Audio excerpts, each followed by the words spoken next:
शरीर और आत्मा दो अलग अलग चीजें हैं। पार्थ, जैसे अर्जुन रथ में बैठा हुआ महारथी है, रथ नहीं है, अर्जुन रथ में है किंतु रथ से अलग है। उसी प्रकार आत्मा शरीर में है किंतु शरीर से अलग है। आत्मा शरीर नहीं बल्कि आत्मा और शरीर दोनों एक दूसरे से बिल्कुल अलग हैं। दूसरे उदाहरण से समझो, जिस प्रकार तुम और तुम्हारा कवच दो अलग अलग चीजें हैं, अथवा तुम और तुम्हारा ये अंग वस्त्र दो अलग अलग चीजें हैं, ठीक उसी प्रकार शरीर और आत्मा ये दोनों अलग अलग हैं। अर्जुन, जैसे युद्ध में तुम्हारा कवच कट जाए, तुम्हारा कवच नष्ट हो जाए, इसका अर्थ ये नहीं होगा कि अर्जुन के टुकड़े टुकड़े हो गए। कवच का टूटना तुम्हारे टूटने का संकेत नहीं होगा। ठीक उसी प्रकार शरीर के मरने का ये अर्थ नहीं होता आत्मा की मृत्यु हो गई। शरीर के नष्ट होने का ये अर्थ नहीं होता आत्मा नष्ट हो गई। अर्जुन, शरीर और आत्मा का शब्द केवल इतना ही है कि वासांसि जीर्णानि यथा विहाय नवानि गृह्णाति नरोपराणि तथा शरीराणि विहाय जीर्णानि ज्ञानि संयाति नवानि देहि।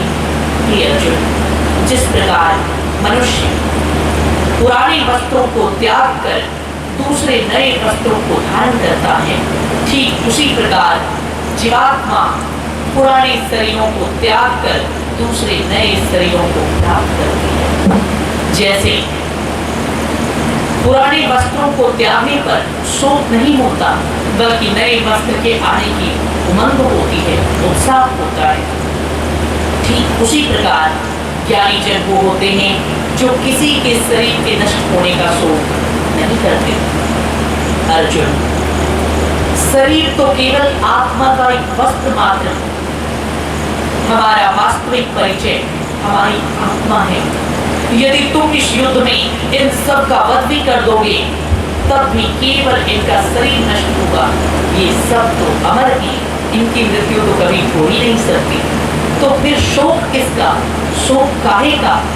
क्या आत्मा की अमरता का आनंद मनाना उचित नहीं?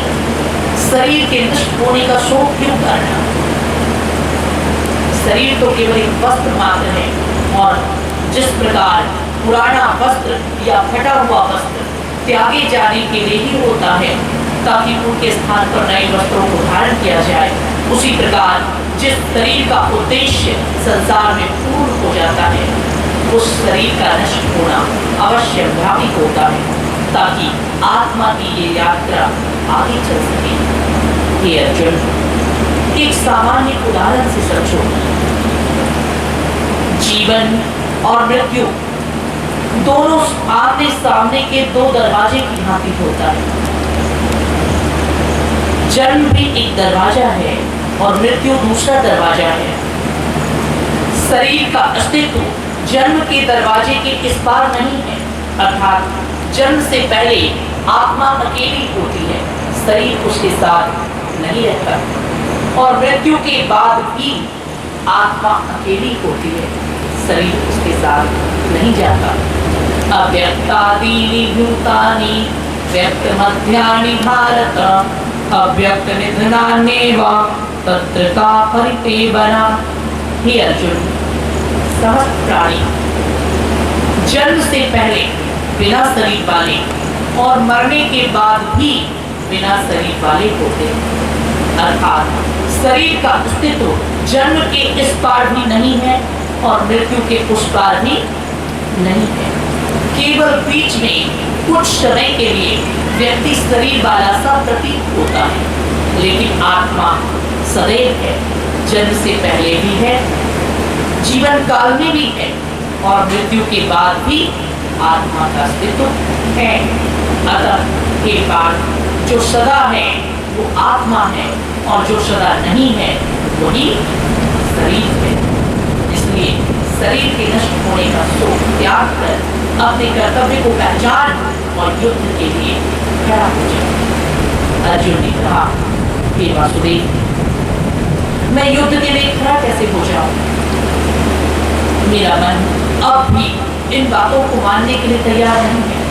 मैं जानता हूं कि मरता केवल शरीर है, आत्मा नहीं मरती।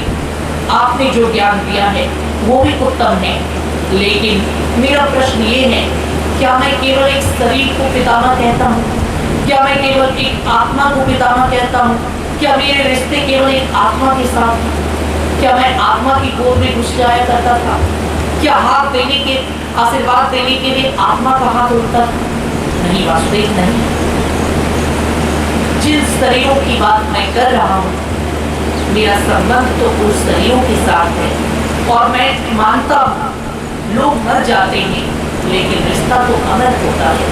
फिर संबंधों की मर्यादा को मैं कैसे तार-तार कर सकता हूँ? जो संबंध लोगों के मरने के बाद भी जीवित रहता है, उस संबंध को मैं कैसे स्वयं अपने बाणों से लहूलुहान कर दूं, कैसे नष्ट कर दूं? श्री भगवान बोले, वाह अर्जुन वाह, क्या तर्क दिए हैं तुमने? लोग मर जाते हैं, संबंध नहीं मरता। तुमसे ये किसने कह दिया कि लोग मर जाते हैं और संबंध नहीं मरता? पार्थ, जिन्हें तुम अपना कहते हो, जिन्हें तुम अपना सगा संबंधी मानते हो, ये सारे संबंध योग माया द्वारा रचित है। ये सब माया का एक नाटक है, माया की लीला है और कुछ नहीं। इसलिए अर्जुन, शरीर भी नश्वर है और शरीर के साथ जितने रिश्ते हैं वो सब नश्वर हैं, उन सब का नाश होता है। अर्जुन ने कहा, ये मैं कैसे मान सकता हूँ? मेरे पिता महाराज पांडु का शरीर इस संसार में नहीं है। महाराज पांडु की मृत्यु हो गई, लेकिन वे मर गए, लेकिन उनके साथ मेरा जो संबंध था, वो संबंध तो आज भी जीवित है। आज भी मैं पांडु पुत्र ही, वो रिश्ता तो नहीं मरा। श्री भगवान बोले, अर्जुन, कितने और तर्क दोगे? सुनो, तुमने बड़ा सुंदर उदाहरण दिया। तुम्हारे पिता का शरीर नष्ट हो गया, लेकिन पिता और पुत्र का संबंध आज भी जीवित है। जानते हो ये संबंध आज क्यों जीवित है? इसलिए क्योंकि उनका शरीर बदल गया है, तुम्हारा शरीर अभी तक बदला नहीं है। अर्जुन, तुम अभी तक इसी अर्जुन रूपी शरीर में हो, इसीलिए तुम्हें याद है कि पांडु तुम्हारे पिता हैं, परंतु तुम्हारे पिताश्री का देहांत हो चुका है। इसलिए उनकी आत्मा जिस भी शरीर में होगी, उन्हें इस बात का कभी भी स्मरण नहीं होगा। धरती पर अर्जुन भी उनका एक पुत्र है, उन्हें थोड़ा भी याद नहीं होगा। पार्थ, ये सारे रिश्ते नाते क्षण क्षण पल पल में बदलते रहते, नष्ट हो जाते। अच्छा, पिता की बात छोड़, स्वयं अपनी बात करो। ये बताओ, तुम्हारे पूर्व जन्म में तुम्हारे माता पिता कौन थे? तुम्हारा पुत्र कौन था? तुम्हारे रिश्तेदार कौन थे? तुम्हारी पत्नी कौन थी? तुम्हारी मृत्यु पर सबसे अधिक शोक किसने किया था? पूर्व जन्म में तुम अपने किस संबंधी से सबसे अधिक प्रेम करते थे? बताओ, कुछ याद है? अर्जुन ने कहा, नहीं वासुदेव, मुझे तो अपना पूर्व जन्म याद तक नहीं है। मैं नहीं जानता कि पूर्व जन्म में मेरे रिश्तेदार कौन थे, मेरे सगे संबंधी कौन थे, मेरे माता पिता स्वजन कौन थे। उनमें से एक की भी स्मृति मेरे अंदर शेष नहीं है। श्री भगवान बोले, पूर्व जन्म के तुम्हारे सगे संबंधी मान लो कि तुम्हें बहुत याद करते होंगे, तो क्या उनके प्रेम का अभी तुम्हारे लिए कोई महत्व है? अर्जुन ने कहा, नहीं, उनकी यादों का और उनके प्रेम का मेरे लिए अभी कोई महत्व नहीं, क्योंकि मैं उन सबको भूलकर आगे बढ़ गया। श्री भगवान बोले, हे अर्जुन, यही संसार का अंतिम सत्य है। यहाँ कोई किसी का नहीं, कोई अपना नहीं, कोई पिता नहीं, कोई पुत्र नहीं, कोई सगा संबंधी नहीं, कोई रिश्तेदार नहीं, कोई भाई नहीं। सब केवल माया के रिश्ते, जो कुछ समय के लिए है और कुछ समय के पश्चात सब नष्ट हो जाते हैं। जब किसी का देहांत होता है तो सारे रिश्तेदार, सारे संबंधी रोते हैं, जानते हैं। गांव समाज के आसपास के लोगों का रोना होता है थोड़े समय के लिए, उससे भी अधिक समय के लिए परिवार के लोग रोते हैं, उससे भी अधिक समय के लिए भाई रोता है, उससे भी अधिक समय के लिए पत्नी रोती है, सबसे अधिक यदि कोई रोती है तो वो है माँ। लेकिन धीरे धीरे सबके आंसू सूख जाते हैं और कालांतर में समय के साथ सबका जीवन और सबकी जीवन शैली आगे बढ़ने लगती है। वैसे भी मेरी माया इतनी बलवान है अर्जुन, जिन्हें तू समझता है तेरी मृत्यु के बाद जीवन भर शोक करेंगे, संसार से कभी अनुराग नहीं करेंगे, केवल कुछ महीनों में या केवल कुछ वर्षों में ही उन संबंधियों को तू फिर से हंसता, गाता, खेलता और आनंद मनाता हुआ देखेगा। यही संसार का सत्य है। यहाँ कोई किसी के लिए सदा नहीं होता, कोई किसी के लिए सदा शोक नहीं करता। दूसरे शब्दों में यदि कहो तो कोई किसी व्यक्ति के लिए नहीं होता, सब यहाँ केवल अपने अपने स्वार्थों के लिए होते हैं।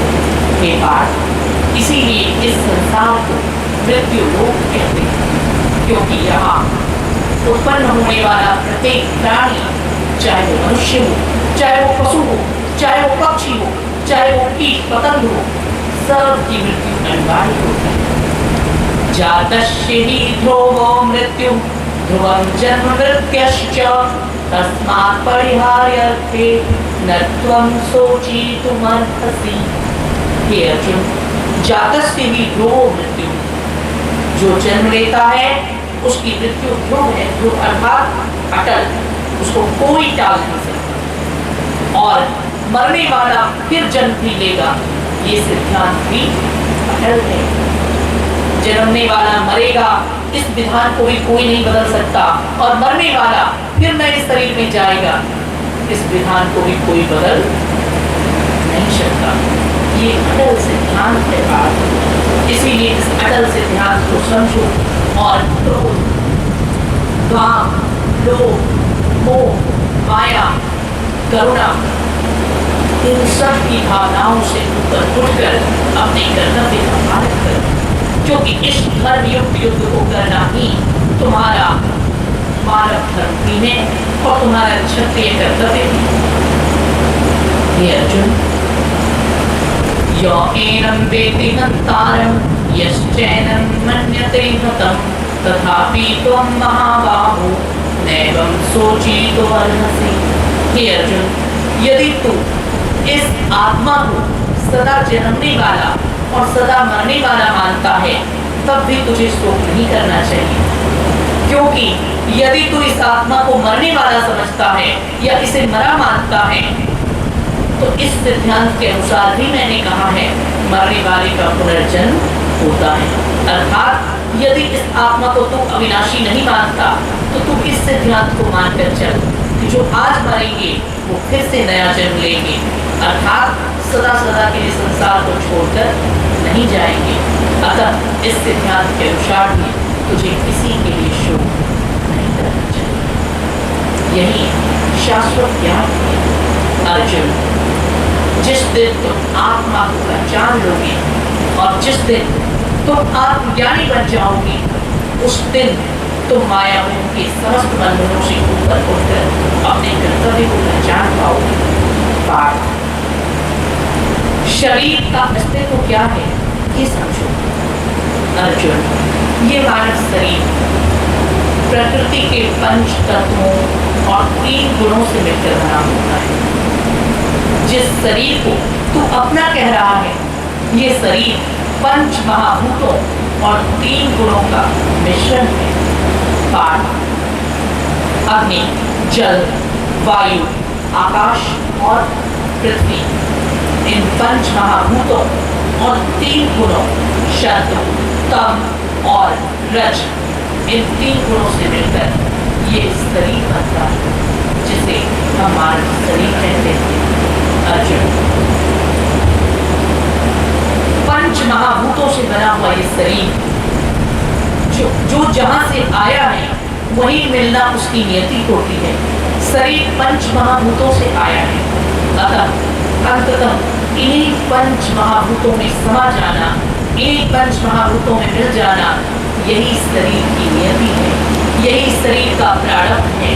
जिस प्रकार विभिन्न नदियों का जल समुद्र में जाकर मिल जाता है, समुद्र में मिलना ही नदियों के जल की नियति है, उसी प्रकार पंच महाभूतों से उत्पन्न यह शरीर भी इन्हीं पंचभूतों में सौंप दिया जाता है, मिला दिया जाता है। यही शरीर की नियति है और शरीर की इस नियति को कोई बदल ही नहीं सकता। पंचभूतों से बनी ये देह केवल वस्त्र है, आत्मा है अमर अर्जुन, काट न सकता शस्त्र है, काट न सकता शस्त्र है।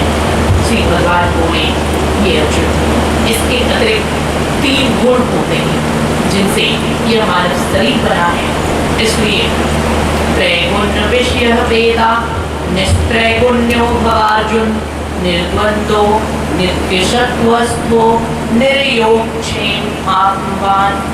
हे अर्जुन, जो इन 3 गुणों में फंसे रहते हैं वो माया के बंधन से कभी मुक्त नहीं हो पाते। यदि तू अपना कल्याण चाहता है तो तू इन 3 गुणों के परे जाने का प्रयत्न कर, तभी तू अपने मन पर स्वयं का नियंत्रण कर पाएगा और तभी तू विकारों से मुक्त हो पाएगा। अर्जुन ने पूछा, भगवान ये 3 गुण क्या है? मुझे इसके बारे में विस्तृत जानकारी देने की कृपा करें। ये 3 गुण किसे कहते हैं और मनुष्य इन त्रिगुणों पर नियंत्रण करके इन 3 गुणों के परे कैसे पहुंच सकता है? तमोगुण की बात करते हैं। तमोगुण से घिरा हुआ व्यक्ति, तम का अर्थ होता है अहंकार, अंधकार,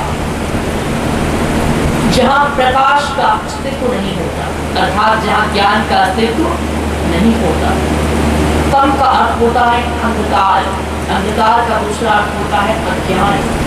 तमोगुण से घिरा हुआ व्यक्ति अज्ञान के अंधकार से हमेशा घिरा हुआ रहता है। तामसी प्रवृत्ति के व्यक्ति को कभी अच्छी चीजें अच्छी नहीं लगती, वह हमेशा मांसाहारी भोजन को अधिक पसंद करता है। मांस, मदिरा इत्यादि पदार्थों में उसकी गहरी रुचि होती है। तमोगुण से भरा हुआ व्यक्ति विषय भोगी, कामी, आलसी और प्रमादी होता है। ऐसा व्यक्ति देर तक सोता है, विषय भोगों के प्रति आकर्षित रहता है, उसके वाणी का संयम नहीं रहता, उसके आचरण का संयम नहीं रहता, उसका आहार शुद्ध नहीं होता, उसका पेय पदार्थ भी शुद्ध नहीं होता। वह मांस, मदिरा और खाद्य पदार्थों से घिरा हुआ व्यक्ति होता है और हमेशा दुर्विकारों का ही चिंतन करता रहता है, विषय भोगों को ही याद करता रहता है। ऐसे व्यक्ति में शुभ कार्य को करने की सकारात्मक ऊर्जा का अभाव होता है। वही अर्जुन, ऐसे व्यक्ति आलसी, प्रमादी और भोगी होते हैं, जिन्हें हमेशा विषय भोग और प्रमाद का आलस्य घेरे हुए रहता है। वो कभी अपने आप को मदिरा और अनावश्यक स्त्रीशंग से दूर नहीं कर पाते और हमेशा विकारों से घिरे रहते हैं। जिस व्यक्ति के स्वभाव में ये सारे दुर्गुण दिखाई दे, समझ लो उस पर तमोगुण का प्रभाव बहुत अधिक है। ऐसा व्यक्ति तमोगुणी कहा जाता है। फिर दूसरा गुण होता है रजोगुण। अर्जुन, रजोगुण के व्यक्ति का लक्षण ये है, रजोगुण का अर्थ होता है राजसी प्रवृत्ति से घिरा हुआ व्यक्ति। जो व्यक्ति रजोगुणी होता है, ऐसे व्यक्ति को राजा जैसा जीवन जीने की इच्छा होती है।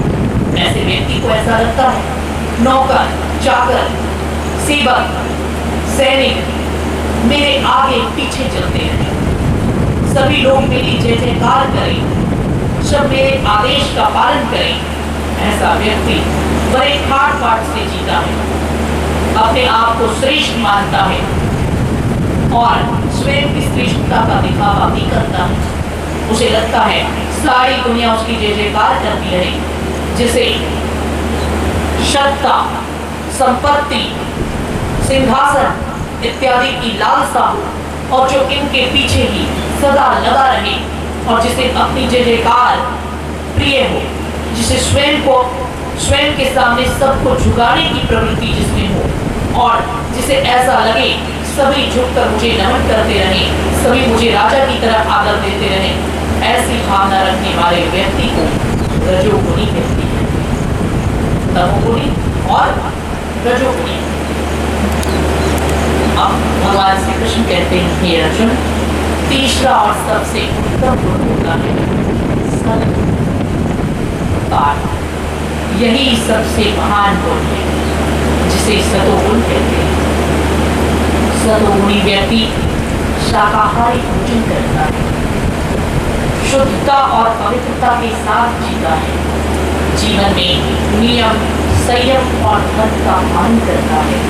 ऐसा व्यक्ति संतोषी होता है, ऐसा व्यक्ति सीमित संसाधनों में संतुष्ट रहता है, सदा परमात्मा पर विश्वास करके परमात्मा की भक्ति करता है, परोपकार में लगा रहता है और ऐसा व्यक्ति अपने भोजन में गंध, मूल, फल इत्यादि को प्राथमिकता देता है, शुद्ध आहार करता है, शुद्ध व्यवहार करता है और कभी मांस, मदिरा इत्यादि अभक्ष और अखाद्य पदार्थों का सेवन नहीं करता।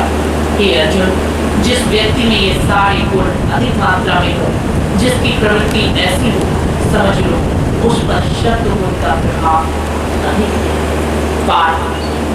प्रत्येक मनुष्य में ये तीनों गुण होते हैं। जितने लोग इस दुनिया में हैं, भगवान श्री कृष्ण कहते हैं सब में ये तीनों गुण होते हैं, लेकिन किसी में किसी एक गुण की प्रधानता होती है और बाकी गुण बहुत कम मात्रा में होते हैं। जिसमें जो गुण अधिक होता है उस मनुष्य का जीवन वैसा ही बन जाता है। किसी में तमोगुण की प्रधानता ज्यादा है और सतोगुण और रजोगुण बहुत कम मात्रा में है, ऐसा व्यक्ति तामसी हो जाएगा, राक्षसी प्रवृत्ति का हो जाएगा, आसुरी प्रवृत्ति का।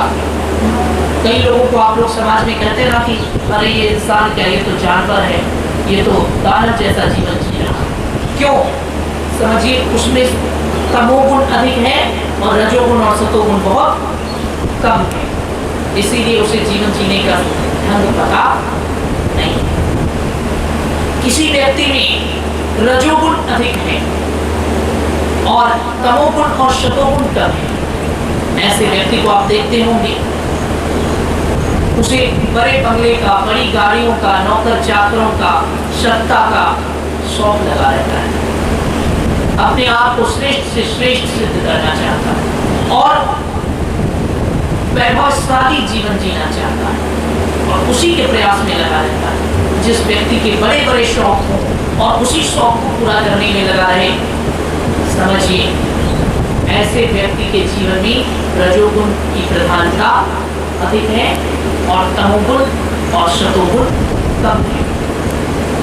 परंतु तीसरे प्रकार के महापुरुष होते हैं जिन्हें आप साधु, संत, योगी, सन्यासी इत्यादि नामों से अभिहित करते हैं। वो जहाँ रहते हैं, चाहे घर में रहे, चाहे वन में रहे, चाहे संसार में रहे या संसार से अलग रहे, वो जहाँ भी रहते हैं सीमित संसाधनों में संतुष्ट रहते हैं, अधिक लोभी लालची नहीं होते और ऐसे लोग शुद्ध आहार करते हैं और अशुद्ध आहारों को, अशुद्ध पेय पदार्थों को स्वयं के जीवन से दूर रखते हैं। सदा एक सर्वेश्वर पर, एक परमात्मा पर विश्वास करके उनकी भक्ति करते हैं और सुख में, दुख में, हर अवस्था में एक परिस्थिति में रहते हैं। न सुख में अधिक सुखी होते हैं, न दुख में अधिक दुखी। अपने जीवन को संतुलन में बनाकर रखते हैं। उनका ये संतुलन कोई तोड़ भी नहीं सकता। जिस व्यक्ति का स्वभाव और लक्षण ऐसा, समझिए ऐसे व्यक्ति में सतोगुण की प्रधानता अधिक है और रजोगुण और तमोगुण कम है। लेकिन थोड़ा ही सही ये तीनों गुण सब में होगा, एक गुण ज्यादा रहेगा, बाकी दो गुण थोड़ा कम रहेगा, लेकिन ये तीनों गुण हर मनुष्य में होंगे। भगवान श्री कृष्ण कहते हैं, अर्जुन जब तक तू इन तीनों गुणों के चक्रव्यूह में फंसा हुआ है तब तक तुम पूर्ण रूप से माया से मुक्त नहीं हो सकते। त्रैगुण्य विषय वेदा निस्त्रैगुण्यो अर्जुन वेदों में 3 गुणों के बारे में बताया गया है और हे अर्जुन, जो विकारों से मुक्त होना चाहता है उसके लिए अनिवार्य है वो त्रिगुणातीत हो जाए, अर्थात तमोगुण, रजोगुण और सतोगुण, इन तीनों गुणों से जो अपनी साधना के द्वारा, जो अपने ध्यान के द्वारा स्वयं को ऊपर कर लेता है, इन तीनों गुणों के जो बड़े चला जाता है वही परमात्मा को पाता है, उसी को ब्रह्म की प्राप्ति होती है। और हे अर्जुन, ऐसे ही व्यक्ति को स्थिर प्रज्ञ जो तीनों गुणों के बड़े चले जाए, परमात्मा में स्थिर हो जाए, जिसकी बुद्धि संतुलित हो जाए, न दुख में अधिक दुखी हो, न सुख में अधिक सुखी हो, ये बात ऐसे ही मनुष्य को स्थिर बुद्धि महापुरुष अथवा स्थिर प्रज्ञ कहकर पुकारा गया। अर्जुन ने पूछा, स्थिर प्रज्ञस्य का भाषा समाधिस्तस्य केशव सिद्धि किम प्रभाषे किमासीत ब्रजेत किम। हे वासुदेव, आपने स्थिर प्रज्ञ का वर्णन किया है, तो ये बताने की कृपा करें स्थिर प्रज्ञ के लक्षण क्या हैं? वह स्थिर प्रज्ञ महापुरुष कैसे चलता है, कैसे बोलता है, कैसे बैठता है, क्या खाता है, कैसे सोता है, उसकी जीवन शैली क्या होती है? स्थिर प्रज्ञ के गुणों का वर्णन कीजिए। श्री भगवान बोले, हे अर्जुन सुनो, स्थिर प्रज्ञ वो महापुरुष है जो न सुख में अधिक सुखी होता है, न दुख में अधिक दुखी होता है, जो सुख दुख हानि लाभ जय पराजय इन सारी अवस्थाओं में समभाव रखता है, वही स्थिर बुद्धि कहा जाता है, उसी को स्थिर प्रज्ञ कहते हैं। हे पार्थ, सामान्य मनुष्य शांति की खोज में बाहर की दुनिया में भटकता रहता है, परंतु एक सच्चा स्थिर प्रज्ञ महापुरुष वो है जो सुख और शांति की खोज बाहर में नहीं करता, स्वयं की आत्मा में छिपे हुए परमात्मा का दर्शन करता है और आत्मा से आत्मा में ही संतुष्ट रहता है, अर्थात वह बहिर्मुखी नहीं होता, वह अंतर्मुखी होता है। स्वयं के अंतर में जो परमात्मा का परमानंद है, आत्मा में जो ईश्वर का वास है, स्थिर प्रज्ञ उस आत्मा में छिपे हुए ईश्वर को देखता है और बाहर के उतार चढ़ाव उसके जीवन को अनियंत्रित या असहनित नहीं कर पाते। ऐसे ही व्यक्ति को स्थिर प्रज्ञ कहते हैं। हे पार्थ, यदा संघर्ते चायं कूर्मो अंगानि सर्वशः इंद्रियाणि इंद्रियार्थे वियस्तस्य प्रज्ञा प्रतिष्ठिता। हे अर्जुन, स्थिर प्रज्ञ महापुरुष की स्तुति कछुए जैसी होती है। जिस प्रकार कछुए को तुमने देखा होगा, एक कछुआ, जब कोई सामान्य मनुष्य कछुआ पर आक्रमण करता है तो एक कछुआ अपनी सुरक्षा के लिए बाहर नहीं भागता, बल्कि एक कछुआ जहाँ बैठता है अपने समस्त अंगों को स्वयं के भीतर समेट लेता है। उसी प्रकार एक स्थिर प्रज्ञ मुनि होता है जो जहाँ बैठता है अपनी इंद्रियों को स्वयं के भीतर समेट कर बैठता है, अर्थात वह इंद्रियों को बाहर में भटकने नहीं देता। एक सामान्य मनुष्य आंखों को देखने की, मुख को बोलने की, चरणों को कहीं जाने की, त्वचा को कुछ स्पर्श करने की, जीवा को कोई स्वाद लेने की खुली छूट देता है, उन्हें रोकता नहीं। यही एक सामान्य मनुष्य को भटकाता रहता है, जो आंखों को रोकता नहीं, देखने की खुली छूट देता है, कानों को सुनने की खुली छूट देता है, मुख को कुछ बोलने की खुली छूट देता है, जीवा को कोई स्वाद लेने की खुली छूट देता है, पैर को कहीं जाने की खुली छूट देता है, त्वचा को कुछ स्पर्श करने की खुली छूट देता है। ऐसा ही व्यक्ति पथभ्रष्ट हो जाता है, अर्थात उसकी इंद्रियों पर उसका कोई नियंत्रण नहीं रहता और ऐसा ही व्यक्ति अपने विनाश की खाई की ओर गिरता चला जाता है। स्थिर प्रज्ञ वो मुनि है जो आंखों को देखने की, कानों को सुनने की, मुख को बोलने की, जीवा को स्वाद लेने की और त्वचा को कुछ स्पर्श करने की, चरणों को कहीं जाने की, हाथों को कोई कर्म करने की खुली छूट नहीं देता, बल्कि स्थिर प्रज्ञ अपनी इंद्रियों को स्वयं के नियंत्रण में रखता है। हे पार्थ, जब जिसकी इंद्रियां उसके अपने वश में होती हैं, उसी की बुद्धि स्थिर हो जाती है, और जिसकी बुद्धि स्थिर हो जाती है वही व्यक्ति सुख दुख में समान भाव रखकर समभाव से जीवन जीता है और योगी कहलाता है। हतो वा प्राप्स्यसि स्वर्गः जित्वा वा भोक्ष्यसे महीम् तस्मादुत्तिष्ठ कौन्तेय युद्धाय कृतनिश्चयः। इसलिए हे अर्जुन, तू भी हानि लाभ जय पराजय सुख दुख इन सबको समान समझ और युद्ध के लिए खड़ा हो जा, क्योंकि यदि तू इस युद्ध में मारा गया तो तुझे यश के साथ साथ स्वर्ग मिलेगा, और यदि तू इस युद्ध में जीत गया तो तुझे पृथ्वी का सुख और राज्य मिलेगा। जीतने पर पृथ्वी का सुख और मरने पर यश के साथ साथ स्वर्ग, दोनों प्रकार से इस युद्ध को करने में तुम्हारा कल्याण है, दोनों प्रकार से इस युद्ध को करने में तुम्हारा हित है। इसलिए हे अर्जुन, सुख दुख जय पराजय हानि लाभ इन सबको समान समझ और अपने कर्तव्य का पालन कर। यही स्थित प्रज्ञ की जीवन शैली है, और इसी स्थित प्रज्ञ की जीवन शैली को तुझे अपने आप में उतारना चाहिए। अर्जुन ने पूछा, भगवान, सामान्य मनुष्य और स्थित प्रज्ञ में क्या अंतर है, ये बताने की कृपा करें। श्री भगवान बोले, हे अर्जुन सुनो, मैं तुम्हें एक सरल उदाहरण देकर बताता हूँ। सामान्य मनुष्य और स्थित प्रज्ञ में क्या अंतर है। जितना अंतर एक छोटी सी नदी और समुद्र में होता है, ठीक उतना ही अंतर सामान्य मनुष्य और स्थित प्रज्ञ महापुरुष में होता है। उदाहरण में समझो।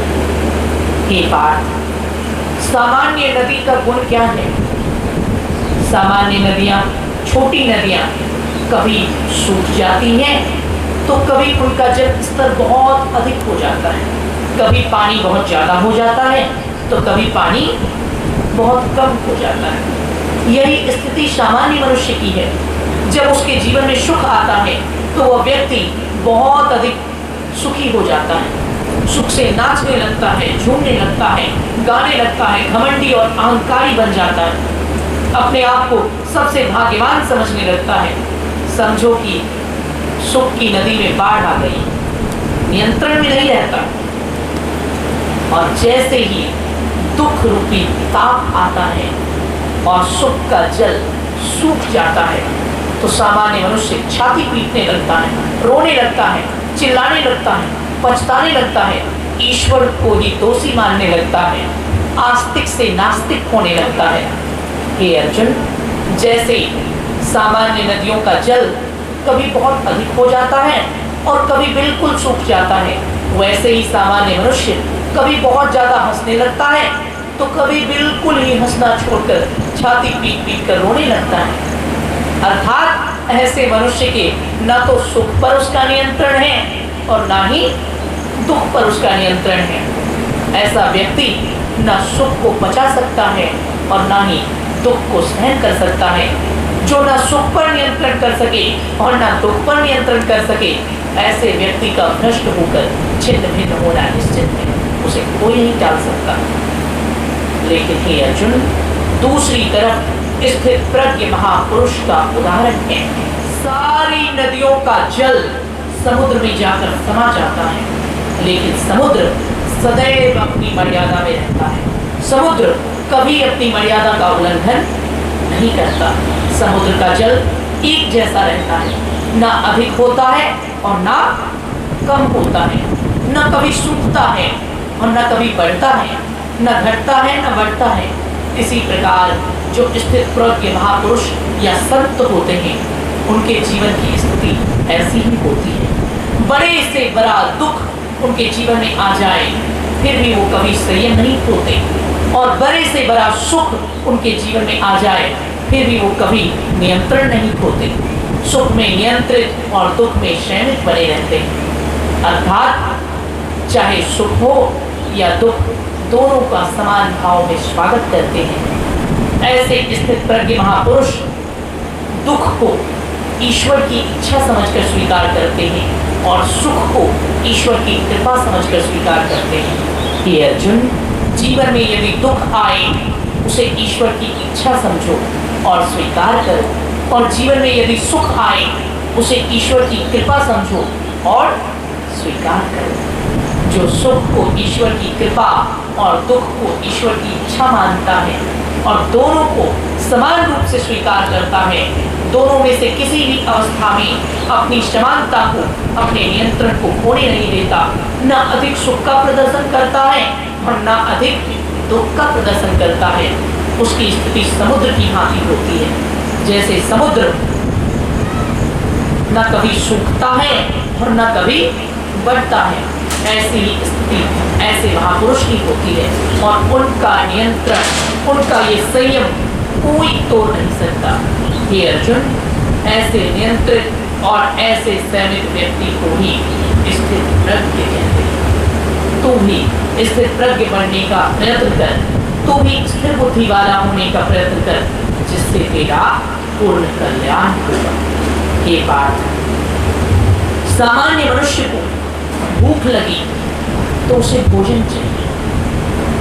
सामान्य मनुष्य को यदि ईंधन के लिए लकड़ियां चाहिए तो वह वृक्षों को तब तक काटता रहता है जब तक वन नष्ट नहीं हो जाता, परंतु एक स्थित प्रज्ञ ऐसा नहीं सोचता। सामान्य मनुष्य केवल अपने लिए सोचता है और एक स्थिर प्रज्ञ परोपकार में जीता है, दूसरों के लिए सोचता है, सारे समाज के लिए सोचता है। ऐसा नहीं है कि उन्हें भूख नहीं लगती, अवश्य लगती है, परंतु वो व्यक्तिगत भूख के बड़े देखते हैं।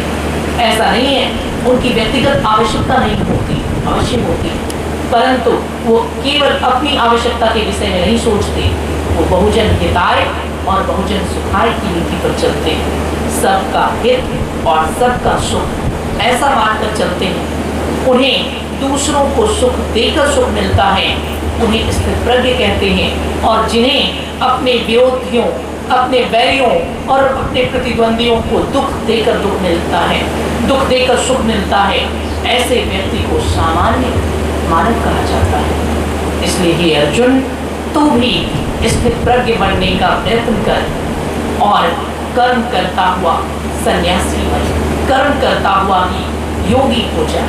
तूने कहा था मैं भिक्षा का अन्न खाना पसंद करूंगा, परंतु अपने स्वजनों को मारना पसंद नहीं करूंगा। तुम्हारा ये सन्यास भी एक प्रकार का स्वार्थ था अर्जुन।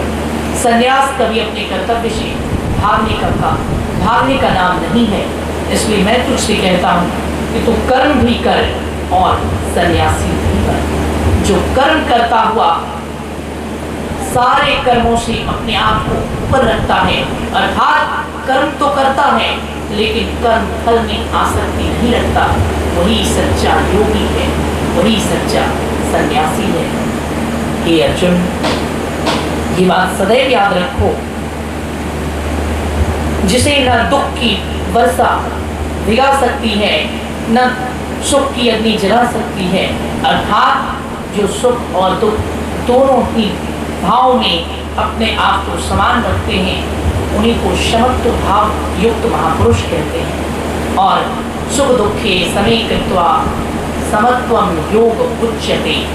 हे अर्जुन, सुख दुख, हानि लाभ और जय पराजय, जिस स्थिति में ये सब समान होते हैं उसी स्थिति को योग कहते हैं, और उस योग को जो धारण करता है उसी को योगी कहते हैं। इस प्रकार भगवान श्री कृष्ण ने अर्जुन को बताया सच्चा योगी कौन है, सच्चे योगी के लक्षण क्या हैं। वैसे तो संपूर्ण गीता ज्ञान का भंडार है। अर्जुन ने अभी बहुत से प्रश्न और किए। योगी किसे कहते हैं, योगी के लक्षण क्या हैं, योग क्या है, भक्ति क्या है, कर्म क्या है, संन्यास क्या है, माया क्या है, ब्रह्म क्या है, मुक्ति क्या है, मृत्यु क्या है, समर्पण क्या है। ये सारे प्रश्न जो गीता में अर्जुन के द्वारा किए गए हैं और भगवान श्री कृष्ण के द्वारा इन सब का यथोचित उत्तर दिया गया है। अभी आपने गीता के दूसरे अध्याय का वर्णन सुना, जिसको आपने पाठ में सुना था, उसी का विस्तृत वर्णन इस प्रवचन के माध्यम से आपने गीता के दूसरे अध्याय का वर्णन सुना, जिसमें भगवान श्री कृष्ण ने स्थित प्रज्ञ महापुरुष के लक्षण का वर्णन किया और इस अध्याय के प्रारंभ में श्री कृष्ण ने आत्मा के अविनाशी होने का वर्णन किया, शरीर की नश्वरता के बारे में बताया और शरीर और आत्मा इन दोनों में क्या अंतर है भगवान ने ये बताया। मनुष्य का कर्तव्य क्या है, रिश्तों नातों से ऊपर उठकर किस प्रकार अपने धर्म का पालन करना चाहिए, उन्होंने ये बताया। और गीता के आगे का प्रसंग हम आगे के सत्र में आपको बताते जाएंगे और आगे के सत्र में, आने वाले सत्रों में हम गीता के बाकी प्रश्नों के उत्तर, अर्जुन के बाकी प्रश्नों के उत्तर और भगवान श्री कृष्ण के द्वारा दिए गए इस गीता ज्ञान को आगे बढ़ाएंगे। इस वीडियो को लाइक करें, हमारे चैनल को सब्सक्राइब कर बेल आइकन जरूर प्रेस करें हमारी न्यू वीडियोस